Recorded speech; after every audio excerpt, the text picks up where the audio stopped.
Hello mga kanahak, gutin abin. So finally, after a long walk of excursion, hi, nangaon na jud mi. So as you can see, nangaon mi sa city center dere. So diri gihapon mi gasuroy-suroy.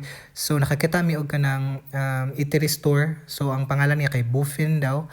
And then nagabaligya sila og kanang jumbo burger with other foods. So ako napilian kay kani siya jumbo, and then jumbo burger with french fries and some other sauces. So habang kakaon may ga-check kami, then kana naga-take po kog video, may gani akong partner gi-allow ko.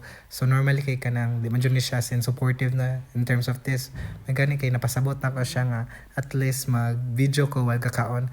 So lafang gihapon ang bayot. So as you can see kay kanang nindot ang area dire, then time check ani kay 6 PM in the evening. So dire sa European country mostly kay kanang ang during summer season nila kay ang I told you 'di ba nga ang sun kay magdugay siya up until 9 sometimes. So mo ninyo nakita nga bagtik gyapon kay ang init. So 6 PM na ni siya, pero dili siya igang kay ang hangin niya kay windy. So kailangan jud gyapon nimo og kanang kuan jacket. So mao ni siya, oh. Mao ni iyang final kakak, final product di ay ba.